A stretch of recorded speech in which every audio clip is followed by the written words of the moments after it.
शोर ना करे वहाँ ना धकेले वहाँ, हमें वहाँ दीवार से लगा दिया है।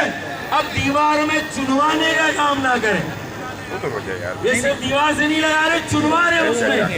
तो हम मज़ाहमत करेंगे, मदाफियत करेंगे और जहाँ तक मुमकिन हुआ पुरअमन जद्दोजहद करेंगे, पुरअमन एहतजाज करेंगे जहाँ तक मुमकिन हुआ, जहाँ तक हमारे बस में हुआ। और जब हमारे बस में नहीं हुआ तो फिर हम क्या करेंगे? फिर हम क्या करेंगे? फिर जाहिर है कि उसके बाद कुदरती तौर पर, मुझे नहीं कहने की जरूरत, उसके बाद कुदरती तौर पर देमार 4.5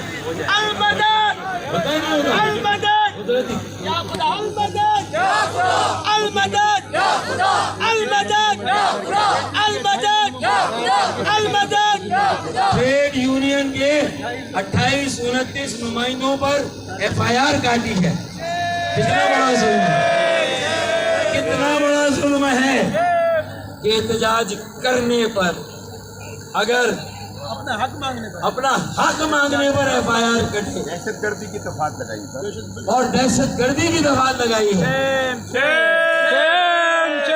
तो फिर इस FIR में ये 28 भी कुर्बानी देने के लिए तैयार है, फिर इस 28 में उनको भी शामिल करें जिनके अमल के रद्द अमल में ये हम एहतजाज कर रहे हैं।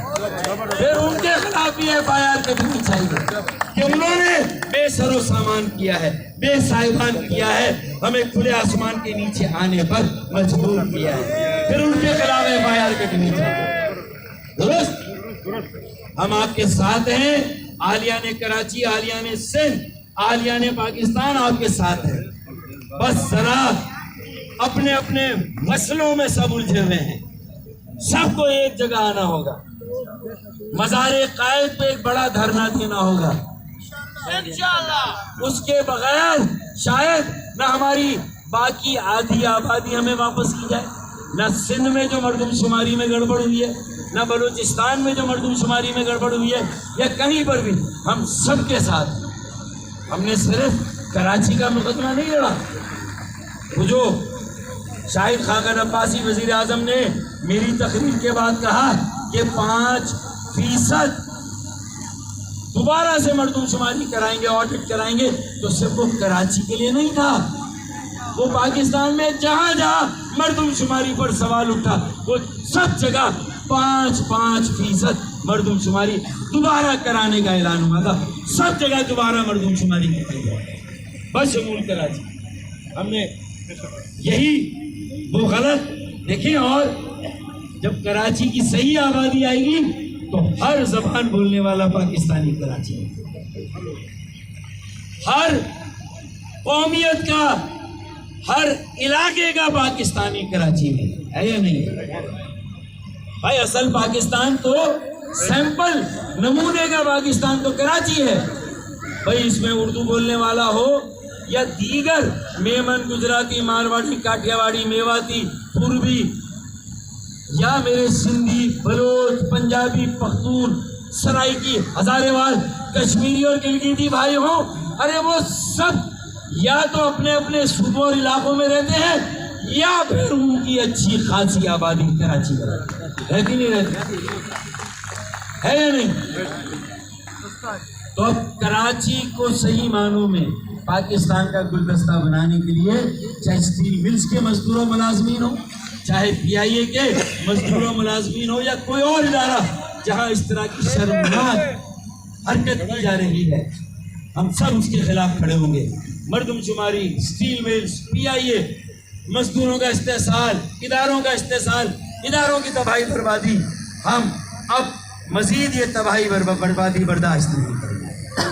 अब हम निकलेंगे, सड़कों पर आना होगा, सड़कों पर आएंगे, मज़ारे कायद पर पाकिस्तान का और दुनिया की तारीख का एक बड़ा धरना देना हुआ तो इंशाअल्लाह ताला हम सब मिलकर, हम सिंध वाले और जो कराची में जो पाकिस्तान की सब जबान बोलने वाले, पाकिस्तान के हर इलाके के पाकिस्तानी जो है रहते, इंशाअल्लाह हम सब बाहर निकलेंगे।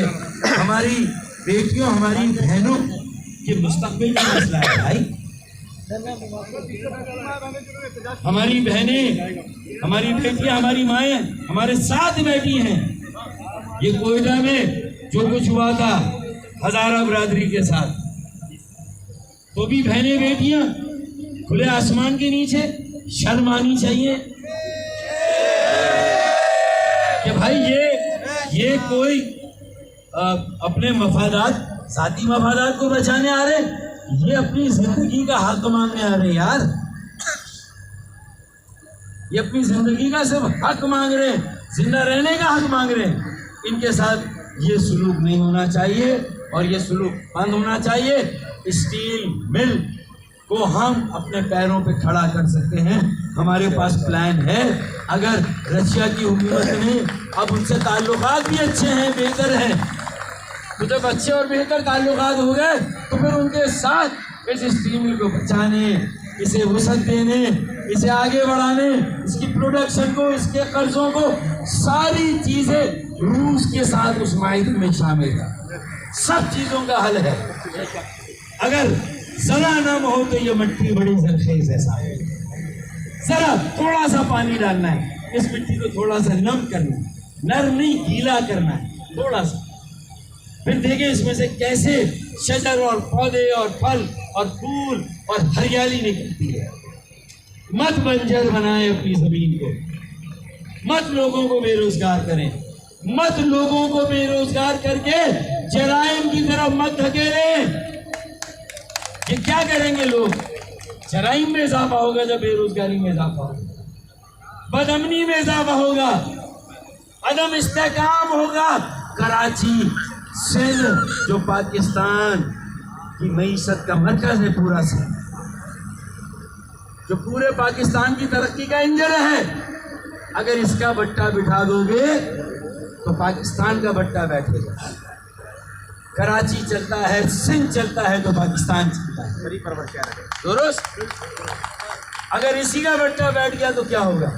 मेरे ख्याल में मैंने सारी बातें कर ली, जो एक आम आदमी की महंगाई, बेरोजगारी, आपने दूध की बात की, आटे की बात की, चीनी की बात की, वो सारे माफिया वही है, चीनी माफिया, आटा माफिया, सब मौजूद है। पार्टियां पहले दो थी, अब कितनी पार्टियां हो गई, बड़ी थी। आम आदमी वहीं पर रहा। पहले दो बड़ी पार्टियां थी ना, अब तीन हो गई। पहले दो की बारियां लगती थी, अब तीन की बारियां लगेंगी भाई। लेकिन आम आदमी मजदूर तो वहीं पर है। साईं मैं सही कह रहा हूँ, नहीं कह रहा? तो सबके चेहरों पर से नकाब उलट गए हैं, सब सामने आ गए हैं। उन लोगों के साथ जुड़े भाई जिन्होंने 35-35 साल कोशिश की है कि भाई और भाई ना लड़े, आपस में सबको मिलाया जाए, जोड़ा जाए, लसानी मुनाफरत खत्म हो, मसले की मुनाफरत को जो हवा देता है उसका चेहरा बेनकाब करें, भाई को भाई से लड़ाना बंद करें, मजदूरों का इस्तेसाल बंद करें, गरीबों का इस्तेसाल बंद करें। इंशाअल्लाह स्टील मिल चलेगी और दुनिया देखेगी इंशाअल्लाह। फारूक भाई कदम बढ़ाओ, फारूक भाई कदम बढ़ाओ। इंशाअल्लाह यही मुजाहिरा और बड़ा करके हम प्रेस क्लब पर भी जाएंगे इंशाअल्लाह। मैं कहूँगा आखिरी शेर पढ़ दूँ कि आज मुझे भी और हिम्मत और हौसला मिला आपकी इस्तकामत को देख के, आपकी मुस्तकिल मिजाजी को देख के कि आप मायूस नहीं हुए, आप अपने हक के लिए लड़ रहे हैं और आप बार बार मुजाहिरे कर रहे हैं और एहतजाज कर रहे हैं। मैं आपको जबरदस्त खिराज तहसीन पेश करता हूँ और आपके जज्बे को देखकर आज अपने इस शेर को मैं बदल कर यहाँ पर पढ़ूंगा। मैं कहता था कुछ देर की खामोशी, अब मैं ये कहूँगा कि चंद लम्हों की खामोशी है, फिर शोर आएगा। चंद लम्हों की खामोशी है, फिर शोर आएगा। अरे तुम्हारा सिर्फ वक्त आया है, हमारा दौर आएगा। पाकिस्तान स्टील में मजदूरों का इत्तेहाद पाएगा।